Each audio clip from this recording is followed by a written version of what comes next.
Buenas tardes, que el Señor les bendiga. Vamos a comenzar con este estudio de la palabra del Señor. Y vamos a tener un momento de oración para así dar comienzo con nuestro estudio de esta tarde. Padre, damos gracias porque su fidelidad, su amor y su misericordia nos llenan cada día. Y en esta hora, Padre, nos disponemos para meditar en su palabra. Yo quiero rogar, Señor, que usted dirija todo lo que vamos a realizar, que todo sea grato delante de sus ojos. Su amor, su bondad y su misericordia se manifiesten, Señor, en nuestras vidas. Padre, ayúdenos, Señor, diríjanos conforme a su misericordia, a su bondad. Que su presencia, Padre, esté con cada uno de nosotros en esta hora y podamos ser edificados y ser bendecidos por usted y por su palabra. Gracias, bendito Dios. Le damos toda honra, toda gloria a usted, toda alabanza, Señor, porque reconocemos que usted es grande, es poderoso, es misericordioso. Gracias, Señor, en el nombre de su Hijo amado Jesucristo. Amén. Bien, hoy vamos a estar meditando en otro acontecimiento del día martes, antes de que el Señor Jesús fuese crucificado.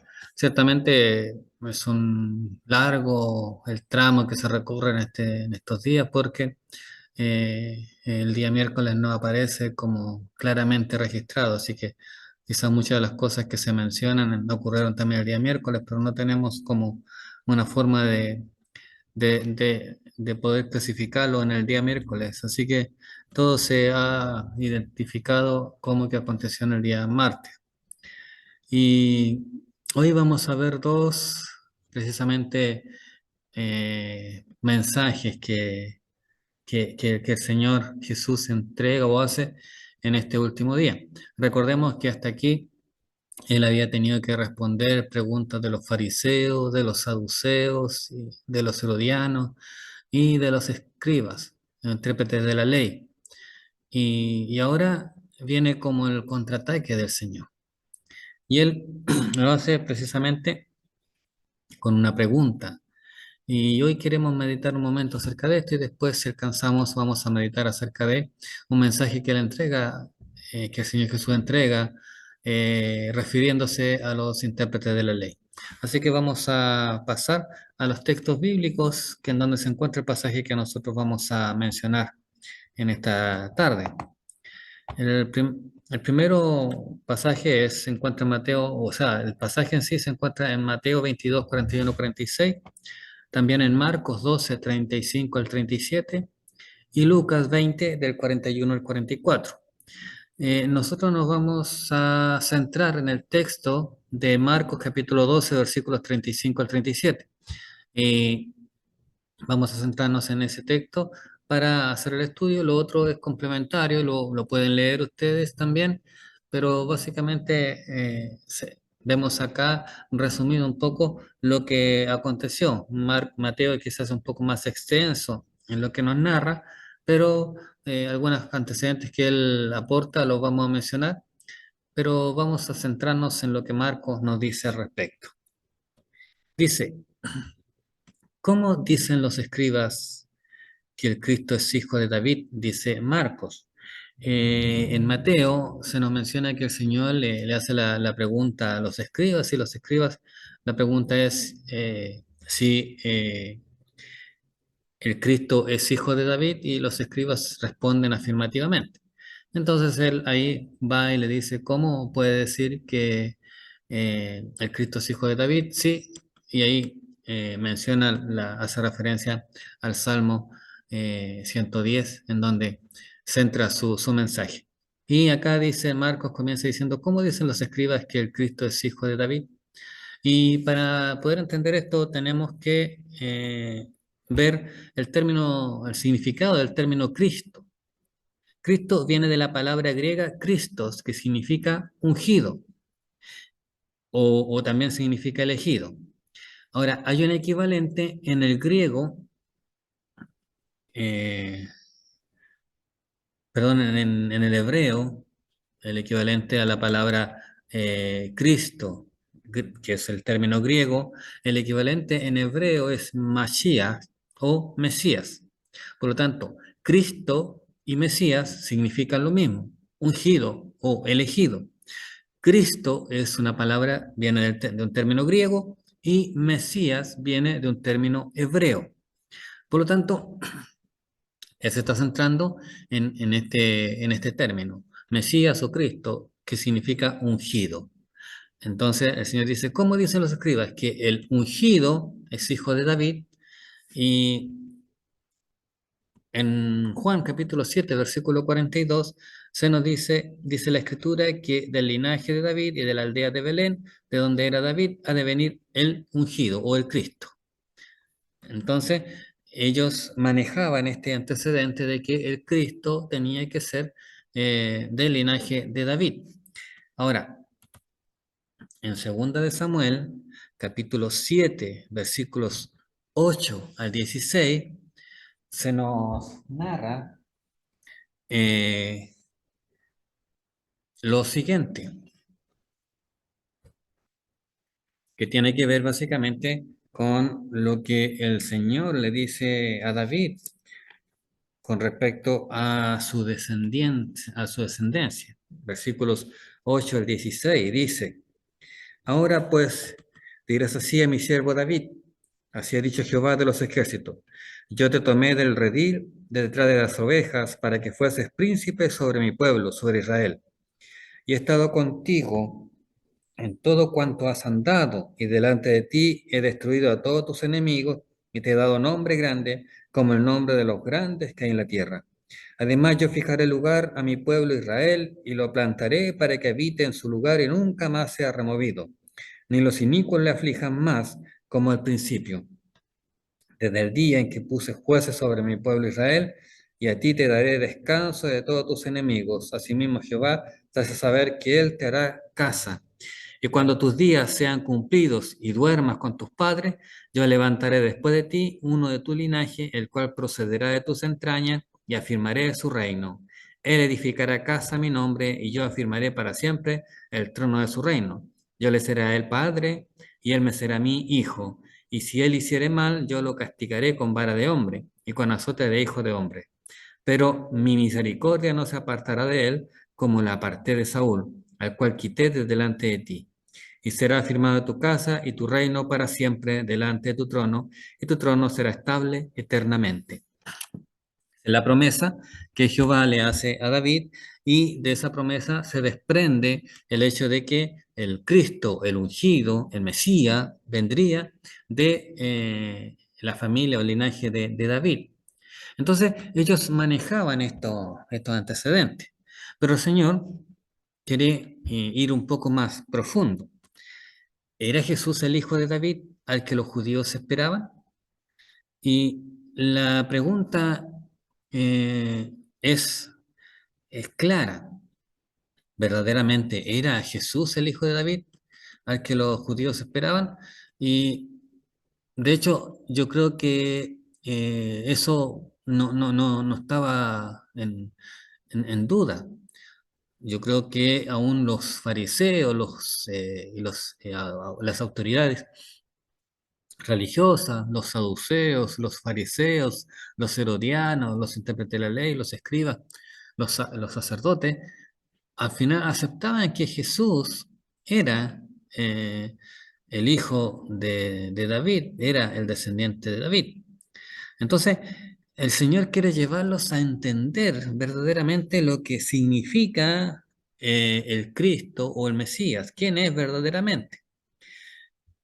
Marcos capítulo 10, versículo 47 dice, y oyendo que era Jesús Nazareno, comenzó a dar voces a decir, Jesús, hijo de David, ten misericordia de mí. Y vemos que en Marcos también capítulo 11, versículo 10 dice, bendito el reino de nuestro Padre David que viene, hosana en las alturas. Ambos pasajes nos hacen ver que el Señor Jesús era reconocido como el hijo de David, el descendiente, el Cristo, el Mesías. Eh, hay mucha gente que reconoce al Señor Jesús como el cumplimiento de la profecía, de la promesa de que vendría el Cristo, el ungido, el Mesías, el ungido, y Entonces, ellos entienden que esa promesa, esa profecía se cumple en el Señor Jesús. Por lo tanto, ¿qué es lo que el Señor quiere a través de este pasaje? Él dice, ¿cómo dicen que el Cristo es hijo de David? Y siendo que el mismo David dice lo siguiente, y podemos ver lo que nos dice la palabra del Señor, dice,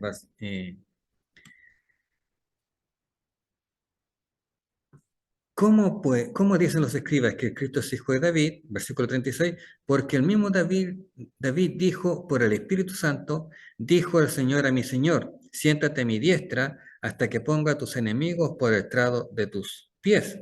Salmo 110. Ahora, dijo el Señor a mi Señor.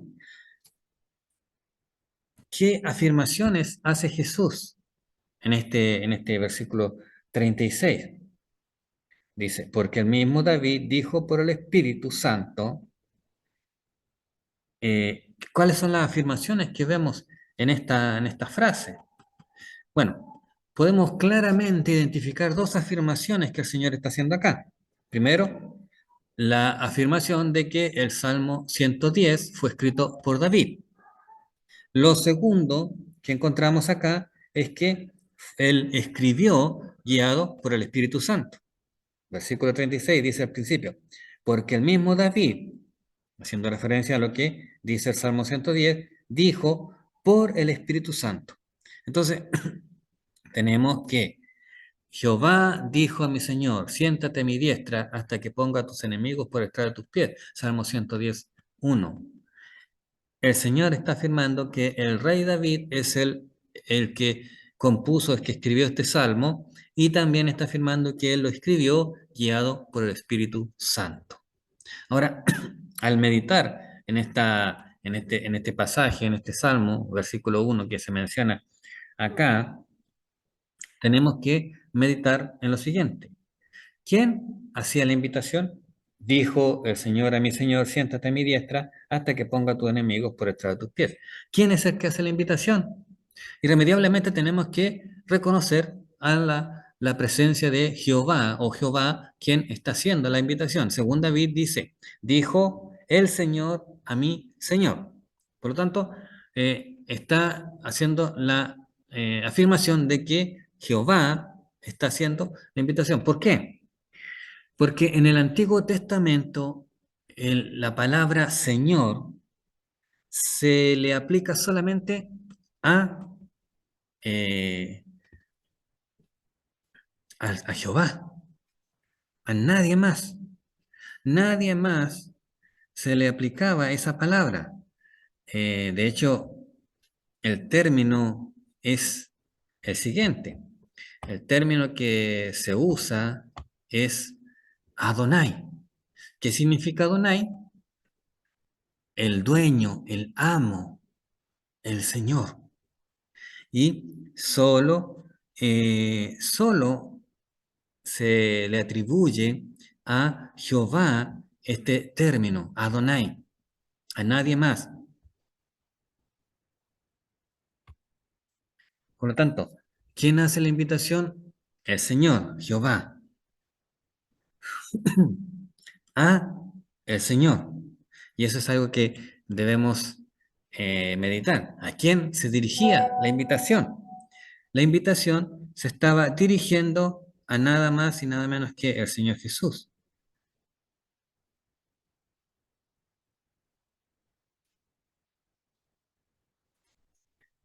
Solo podemos afirmar que se estaba refiriendo al Señor Jesús. No hay otra persona que se pudiese atribuir esta condición de ser el Señor, de ser el Hijo de David, sino el Señor Jesús. Ahora, ¿cómo David le llama Señor si es su Hijo? Y esa es la incógnita o el centro de este pasaje que el Señor Jesús está haciendo. Y es el punto, básicamente. Dice, ¿cómo David le llama Señor si es su hijo? ¿Por qué? Y esa es la inquietud que el Señor está planteando. ¿Por qué los escribas dicen que el Cristo es hijo de David? Entonces, ¿cómo David le llama Señor si es su hijo? Y ahí vemos otra situación que es interesante, y es que en el Antiguo Testamento, específicamente en los patriarcas o los soberanos, jamás un padre le llama Señor a su hijo, sin importar el lugar que éste ocupe. Jo- eh, Jacob nunca le dijo mi señor a José. A pesar de que José era el segundo después del faraón en Egipto, Jacob jamás le llamó mi señor, porque los padres jamás llaman mi señor a sus hijos. Por lo tanto, ¿por qué entonces David le llama señor si es su hijo? ¿Quién sería este hijo al que el mismo rey David reconoce como su señor? O sea, el Señor Jesús.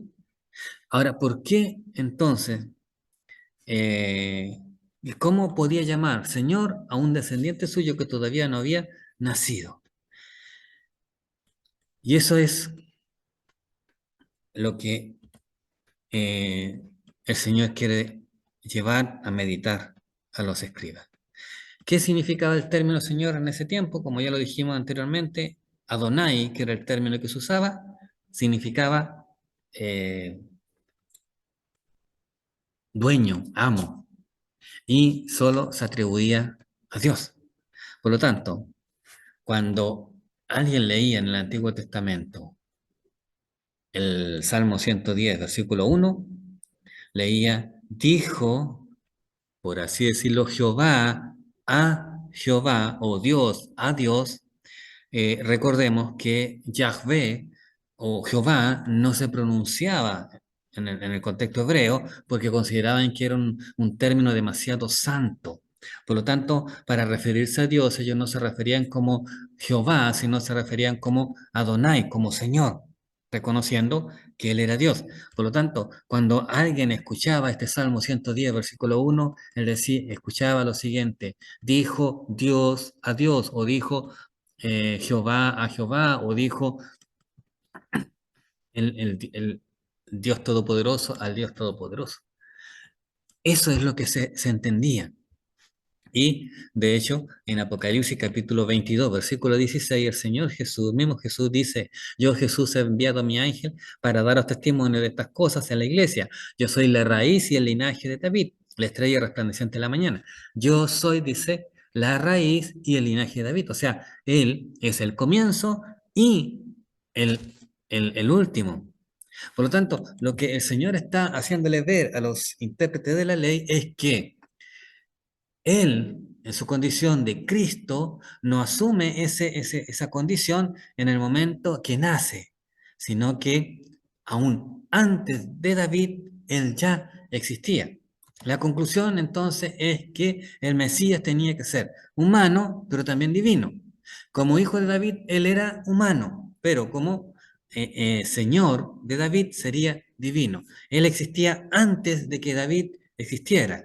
Por lo tanto, por eso David le dice, dijo el Señor a mi Señor, porque él reconocía que a pesar de que el Señor Jesús iba a ser del linaje de él, en su condición humana, en su condición divina, él estuvo antes que David y que estuvo con Dios, como lo afirma el evangelista Juan en el capítulo 1, cuando dice en el principio era el verbo era con Dios, el verbo era Dios. Entonces, esa misma afirmación está reiterándose en este pasaje. Jesús le dijo, de cierto os digo, antes que Abraham fuese, yo soy. Juan capítulo 8, versículo 58, palabra del Señor Jesús, que reafirman esta idea. Juan capítulo 5, versículo 18 dice, por esto los judíos aún más procuraban matarle, porque no solo quebrantaba el día de reposo, sino que también decía que Dios era su propio Padre, haciéndose igual a Dios. Juan capítulo 10, versículo 33. Le respondieron los judíos diciendo, por buena obra no te apedreamos, sino por la blasfemia, porque tú, siendo hombre, te haces Dios. ¿Cuál era el programa para el establecimiento del reino del Señor? esa amistad, y el mismo Señor dice que las palabras dijo el Señor a mi Señor, siéntate a mi diestra. Ahora, en Hechos capítulo 2 versículo 34-36 nos dice, porque David no subió a los cielos, pero al mismo dice, dijo el Señor a mi Señor, siéntate a mi diestra, hasta que ponga a tus enemigos por estrado de tus pies. Sepa, pues, ciertísimamente toda la casa de Israel, que a este Jesús a quien vosotros crucificaste, Dios le ha hecho Señor y Cristo. Ahora, hay algo interesante, y es que el Señor, el texto dice que al Señor, al Cristo, se le ha dicho, siéntate a mi diestra de parte de Dios. Pero su reino no comienza en ese momento, sino que dice, siéntate a mi diestra hasta que ponga a tus enemigos por estrado de tus pies. El reino del Señor, el establecimiento del reino del Señor se llevará a cabo cuando los enemigos del Señor sean puestos eh, como estrado de los pies. Cuando Jesús accede a este lugar de privilegio, ¿cuándo lo hace? No cuando él sube al cielo, cuando él se sienta a la diestra del Padre, sino que cuando los enemigos del Señor sean vencidos. Juan capítulo 16, versículo 28 dice, salí del Padre y he venido al mundo. Otra vez dejo al mundo y voy al Padre. En la ascensión, el Señor simplemente fue a ocupar nuevamente el lugar que le pertenecía. Pero en ese momento no se instaura su reino, porque si se hubiese instaurado en ese momento, nosotros no hubiésemos tenido la posibilidad de acceder a la salvación. ¿Por qué? Porque en ese momento todos los enemigos del Señor hubiesen sido derrotados, hubiesen sido vencidos, y el apóstol Pablo dice que nosotros éramos enemigos de Dios antes de tener un encuentro con Él. Por lo tanto, no hubiésemos tenido la posibilidad de ser llamados sus hijos o ser parte del pueblo de Dios. Entonces, gracias a la misericordia de Dios, que el reino del Señor Jesús aún no se ha instaurado, y nos ha dado la posibilidad de que nosotros podamos acceder a la salvación. Hasta que ponga a tus enemigos por estrado de tus pies. ¿Qué significa esta afirmación? Significa que debemos esperar hasta que los enemigos sean vencidos, y solo ahí se instaurará el reino. Segunda de Pedro capítulo 3 versículos 8 al 10 nos dice, pero no olviden, queridos hermanos, que para el Señor un día es como 1000 años y 1000 años como un día. El Señor no tarda en cumplir su promesa, según entienden algunos la tardanza. Más bien, el que tiene paciencia con ustedes, Él tiene paciencia con ustedes, porque no quiere que nadie perezca, sino que todos se arrepientan. Pero el día del Señor vendrá como un ladrón. En aquel día los cielos desaparecerán con un estruendo espantoso, los elementos serán destruidos por el fuego y la tierra con todo lo que hay en ella será quemada. Pedro está ratificando que la promesa del Señor se va a cumplir y que Él vendrá y instaurará su reino. Y que a pesar de que ya han pasado 2000 años y muchas generaciones, y quizás muchos hemos visto cómo el tiempo pasa y no se cumple la venida del Señor, eso se va a cumplir porque así lo ha dicho el Señor. Y Pedro nos dice que eso no dejará de cumplirse. Gran multitud del pueblo le oía de buena gana, dice el texto. ¿Qué significa esto? Bueno, significa que muchos le creían, muchos lo escuchaban y creían. Quiere decir que las autoridades, los líderes religiosos, lo escuchaban, pero no de buena gana, o sea, entendían y comprendían y habían escuchado el mensaje del Señor. De hecho, en Mateo capítulo 26, versículos 63 a 64, dice, mas Jesús callaba. Entonces el sumo sacerdote le dijo, te conjuro por el Dios viviente que nos digas si eres tú el Cristo, el Hijo de Dios. Jesús le dijo, tú lo has dicho, y además os digo que desde ahora veréis al Hijo del Hombre sentado a la diestra del poder de Dios y viniendo en las nubes del cielo. Ahora, este pasaje puede pasar casi desapercibido, pero lo que vemos acá es que el sumo sacerdote reconocía en cierta manera o había escuchado que el Señor Jesús había afirmado que Él era el Hijo de Dios. Por lo tanto, le está desafiando a que Él reafirme esta afirmación. Los escribas, los fariseos y todas las autoridades lo escuchaban, pero no aceptaban lo que el Señor decía. Pero había mucha gente que sí aceptaba lo que el Señor decía y creían en esa promesa, en esas palabras. Y eso es lo referente a este episodio. Ahora, seguido a eso, viene el episodio donde Jesús acusa a los escribas. Esto lo encontramos en Mateo capítulo 23, versículo 1 al 36, que es precisamente el evangelista que más extensamente se refiere a este episodio. Marcos capítulo 12, versículos 38 al 40, más escueto, y Lucas 20, 45 al 47, también más limitado lo que se menciona con respecto a este acontecimiento, lo que el Señor Jesús dice. Ahora, el hecho de que Marcos sea más extenso no quiere decir que sea más importante, simplemente que Marcos es más detallista en el mensaje y quizás pudo recoger más extensamente el mensaje que el Señor Jesús dijo y quiere transmitirlo con el propósito de que se pueda ver todo lo que el Señor dijo. Ahora, si usted lee estos versículos, se va a dar cuenta que él habla puntualmente de muchas conductas que los fariseos tenían y que no eran gratas. Y Marcos simplemente hace un resumen porque se enfoca en lo que son las cosas puntuales que van a presentarnos la idea general de lo que el Señor quiere expresar. Y comienza diciendo, guardaos de los escribas. Eso lo encontramos, eh, dice versículo 38. Y les decía en su doctrina, guardaos de los escribas que gustan de andar con larga ropa y aman las salutaciones en las plazas. Guardaos de los escribas. En Mateo capítulo 5, versículo 20 nos dice, porque os digo que si vuestra justicia no fuera mayor que la de los escribas y fariseos, no entraréis en el reino de los cielos. Y acá el Señor está siendo categórico en afirmar que la actitud de los escribas y fariseos no son merecedores del reino de los cielos. O sea, que cualquier persona que sea igual o que su actitud sea igual a la de los escribas o fariseos, no entrará en el reino de los cielos.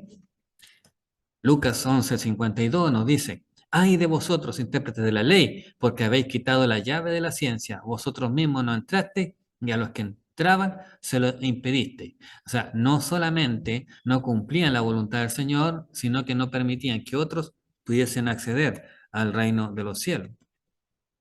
Lucas 11:34 nos dice, la lámpara del cuerpo es el ojo. Cuando tu ojo es bueno, también todo tu cuerpo está lleno de luz. Pero cuando tu ojo es maligno, también tu cuerpo está en tinieblas.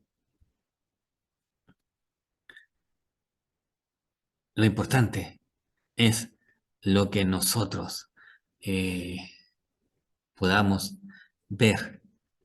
Nuestras vidas deben reflejar eh, lo que el Señor nos manda. El Señor deja en claro que los escribas y los fariseos no estaban siendo de bendición para el pueblo y por lo tanto no estaban cumpliendo la voluntad del Señor. El pecado de los escribas, ellos buscaban su propia gloria. Básicamente ese era el gran pecado. Ellos anhelaban ser reconocidos, que la gloria fuese para ellos. Juan 12:43, porque amaban más la gloria de los hombres que la gloria de Dios. O sea, el reconocimiento de los hombres, amaban más las, las, los elogios de los hombres antes que obedecer y cumplir la voluntad del Señor. Ahora, el problema es que el pecado se convierte en idolatría. Ese amor por la gloria, por ser exaltado, ser reconocido, se transforma en idolatría. ¿Por qué? Porque el único que es digno de recibir toda la gloria, toda la alabanza, todo el reconocimiento es Dios. Y cualquiera que quiera quitarle este privilegio a Dios, está tratando de usurpar su lugar. Y al querer usurpar su lugar, está siendo idólatra, está haciéndose igual a Dios o equivalente a Dios o en cierta manera hurtando, usurpando un lugar que no le corresponde y que en este caso es el lugar solo de Dios. También este pecado impide la conversión.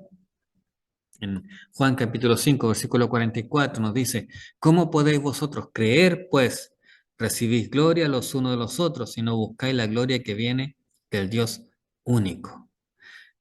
Era imposible que ellos que practicaban esta idolatría, este anhelo por recibir reconocimiento, pudiesen experimentar la conversión porque ellos buscaban el reconocimiento de los hombres y no buscaban el reconocimiento de Dios, no buscaban la voluntad de Dios.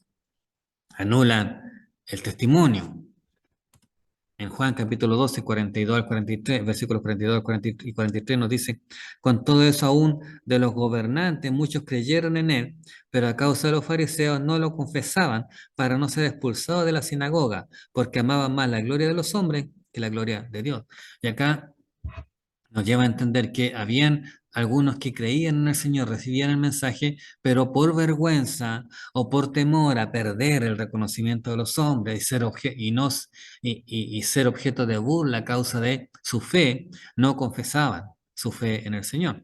Por lo tanto, no podían testificar del Señor, su testimonio no hablaba de lo que ellos habían entendido, habían recibido de parte del Señor.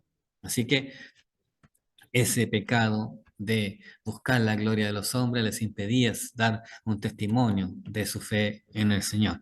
Arruina el ministerio. Gálatas capítulo 1, versículo 10 dice, pues, ¿busco ahora el favor de los hombres o el de Dios? ¿O trato de agradar a los hombres? Pues si todavía agradara a los hombres, no sería siervo de Cristo. Al tratar de agradar a los hombres, al tratar de buscar el reconocimiento de los hombres, ellos estaban dejando de lado a Cristo y por ende no estaban cumpliendo el propósito que Dios tenía, que el Señor tenía para sus vidas y que era precisamente llevar al pueblo a la presencia del Señor, a la verdad del Señor, al conocimiento de su palabra. Convierte la vida espiritual en algo superficial y ostentoso. En Mateo 6:2 nos dice, cuando pues des limosna, no hagas tocar trompeta delante de ti, como hacen los hipócritas en la sinagoga y en las calles, para ser alabado por los hombres. Entonces, acá lo que era espiritual, como el ofrendar, el sacrificio, la oración, el ayuno, cosas que eran espirituales, se transformaban en algo superficial, algo simplemente externo, que solo tenía como propósito ostentar o lucirse delante de las otras personas. Eso les hacía ser hipócritas, porque aparentaban una espiritualidad que no tenían. Mateo 6, versículo 5 dice, cuando ores, no seas como los hipócritas, porque ellos aman el orar en pie en la sinagoga y en las esquinas de las calles para ser visto de los hombres. Y Mateo 6:16 nos dice, cuando ayunéis, no seáis austeros como los hipócritas, porque ellos demudan su rostro para mostrar a los hombres que ayunan. Entonces, todas estas cosas nos llevan a entender que la buena intención, por así decirlo, que pudieran haber habido, se desvanecían ante el deseo de ser reconocido o ser elogiado. Convierte los rituales externos en un sucedáneo de la verdadera espiritualidad. Y esto es muy claro. Básicamente, quiere decir lo siguiente. El sucedáneo que nosotros conocemos es un jugo de limón envasado que se vende. Ese jugo es un jugo ficticio, un jugo sintético que no refleja el verdadero sabor del limón. Simplemente se acerca, pero es una imitación mala. Entonces, lo que está diciendo es que todo lo que ellos hacían, todos los rituales que ellos hacían, todo lo que ellos ofrecían, que era externo, no era más que una imitación de lo genuino, de lo verdadero. Solo estaban imitando una fe, una fidelidad que ellos no tenían, aparentando algo que ellos no experimentaban. Convierte al adorador en un actor.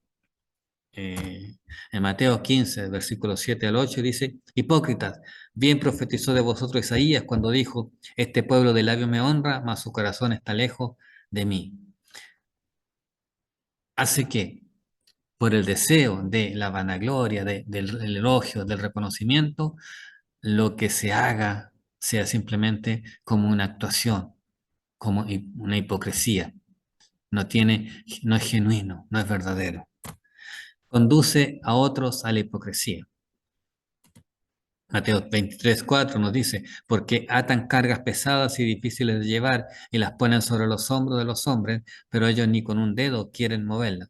En otras palabras, lo que está diciendo es que ellos no solo impedían, no solo no alcanzaban la salvación, sino que ponían tal carga sobre las personas, tanta práctica, que las personas con el deseo muchas veces verdadero, genuino de buscar al Señor, las obedecían y lo único que hacían era hacer cosas que no tenían ningún valor, ningún sentido, ningún efecto en la vida de la persona, pero que al mismo tiempo que solo les provocaba cansancio, agotamiento, les provocaba una carga que ellos no podían llevar.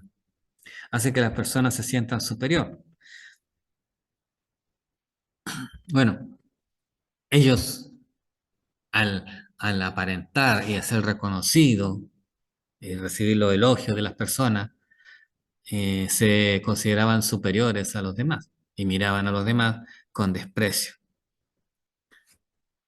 Lo vemos en Juan capítulo 7 versículo 49 donde dice, esta gente que no sabe la ley, maldita es. Entonces, de cierta manera, ellos se consideraban muy superiores a aquellos que no conocían la palabra del Señor y los maldecían o los consideraban que no eran inferiores porque no conocían la palabra del Señor. Lleva a otros a la condenación. Mateo 23:13 dice, mas ay de vosotros, escribas y fariseos hipócritas, porque cerráis el reino de los cielos delante de los hombres, pues ni entráis vosotros, ni dejáis entrar a los que están entrando. Después del 23:15 dice, ay de vosotros, escribas y fariseos hipócritas, porque recorréis mar y tierra para hacer un prosélito, pero una vez hecho, le hacéis 2 veces más hijo del infierno que vosotros. Entonces, todo lo que ellos hacían, más que enseñar y hablar y llevar a las personas a la verdad, a Cristo, al Señor, los hacían ser, tener mayor condenación. Y eso les hacía responsables a ellos de lo que estaban haciendo. Y ellos iban a tener que responder por esas acciones. Jesús, por el contrario, era diferente. Él no buscaba la gloria de los hombres. Vemos en Juan capítulo 5, versículo 41. Gloria de los hombres no recibo, dijo el Señor.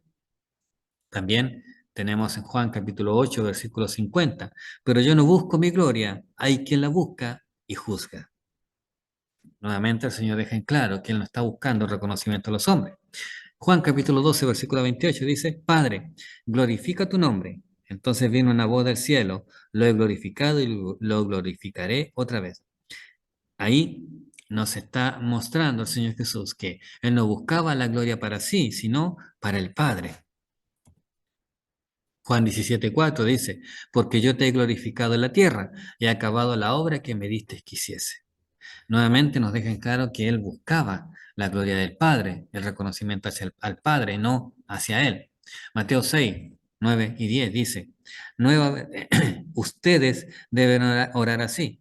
Padre nuestro que estás en los cielos, santificado sea tu nombre, venga tu reino, hágase tu voluntad, en la tierra como en el cielo. Y ahí el Señor nos enseña a cómo ir y llegar al Padre, cómo buscar al Padre. Entonces, Él, en contrario a lo que hacían los escribas, los fariseos, Él busca la gloria del Padre y no la gloria de Él. El comportamiento de los escribas, nos dice el texto, gustan de andar con largas ropas. Bueno, ahí hay algo curioso y es que ellos marcaban la diferencia con sus vestimentas. Sus vestimentas identificaban la santidad, la pureza, qué sé yo, de ellos. Entonces ellos amaban andar con esas ropas que los identificaban en medio de la multitud. Y eso es algo que se ha trasladado hasta los días de hoy. Hoy en día muchas personas, los líderes religiosos, se identifican del resto por sus vestimentas. Uno cuando los ve en medio de la gente, los identifica porque sus vestimentas les hacen ser identificables. Pero aún dentro de ellos mismos, hay vestimentas que van identificando ciertos grados de autoridad por el resto. Entonces, eso mismo, lo que tenían los fariseos, los escribas, que ellos con sus ropas se identificaban para que la gente los identificara y los reconociera.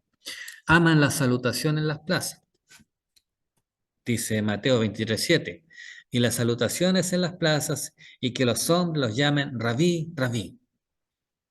Ellos, como se vestían esperando el reconocimiento, cuando ellos salían a las plazas, esperaban que la gente los llamara rabí o maestros, sabios. Entonces ellos se sentían orgullosos de ser reconocidos como grandes sabios, grandes entendedores de la palabra. Pero en el versículo 8, Mateo 23, también el Señor dice lo siguiente: pero vosotros no queráis que os llamen rabí, porque uno es vuestro maestro, el Cristo, y todos vosotros sois hermanos. Y aquí categóricamente el Señor está diciendo que no hay alguien que sea superior al resto, que todos somos iguales. No hay alguien que sea superior al resto. Debe ser uno más para edificar al cuerpo, para bendecir al cuerpo. Y no llaméis Padre vuestro a nadie en la tierra, porque uno es vuestro Padre, el que está en los cielos. A nadie se le puede llamar Padre. Y no está hablando de la relación familiar. Está hablando de ese reconocimiento que algunos buscan como el guía, el que está liderando un grupo, que también podemos entender por lo siguiente: aquellos que forman agrupaciones, las cuales ellos son los líderes y la gente les sigue a ellos por sobre incluso Dios. Lo que ellos dicen es la ley y muchas veces ni se toma en cuenta la palabra de Dios. Entonces el Señor dice que no llaméis Padre eh, a nadie. O sea, no le digas Padre, no lo pongas en el lugar que solo Dios debe tener en tu vida. Aman las primeras sillas en la sinagoga. Santiago capítulo 2 versículos 2 y 3 nos dice: supongamos que en el lugar donde se reúnen entra un hombre con anillos de oro y ropa elegante, y entra también un pobre desarrapado. Si atienden bien al que lleva ropa elegante, le dicen: siéntate, siéntese usted aquí, en este lugar cómodo, pero al pobre le dicen: quédate ahí, de pie, o siéntate en el suelo, a mis pies. Y acá habla de cómo muchas veces la gente le da estos primeros lugares a personas como una forma de reconocimiento. Ahora, ¿qué es lo que significaba esto? Que en la sinagoga, cuando alguien entraba, generalmente los lugares más importantes estaban cerca de la persona que hacía la oración o leía la escritura. Por lo tanto, todos ellos, los escribas, los fariseos, anhelaban poder sentarse en esos primeros lugares, porque eran lugares de privilegio, lugares que las personas que se sentaban ahí eran como reconocidas como alguien superior, alguien especial. Entonces, ellos llegaban a las sinagogas anhelando poder sentarse ahí. Y Santiago simplemente hace una reflexión como la gente también a veces que ensalza a ciertas personas por su apariencia, por su ropa, y denigra o denosta a aquellos que son más pobres. Y eso es lo que Santiago está diciendo. Pero el centro es que ellos, los fariseos, los escribas, anhelaban los primeros lugares. Aman también los primeros asientos en las cenas. El Señor ya ha mencionado las plazas, la sinagoga y ahora la cena, dejándonos en claro de que la actitud de estas personas era deplorable, reprochable, ya que en todo lugar donde ellos andaban estaban buscando el reconocimiento, buscaban el ser puestos en un lugar especial. ser puestos como eminencias, como alguien digno de reconocimiento. Después el texto también nos dice, devoran las casas de las viudas y por pretexto hacen largas oraciones. Ahora, claramente no se sabe a qué se hace referencia. Algunos piensan que lo que ellos hacían era que iban y le quitaban las pocas cosas que pudiesen tener a las viudas y las dejaban más desvalidas. Y después hacían largas oraciones rogando por ellas para que el Señor les bendijera.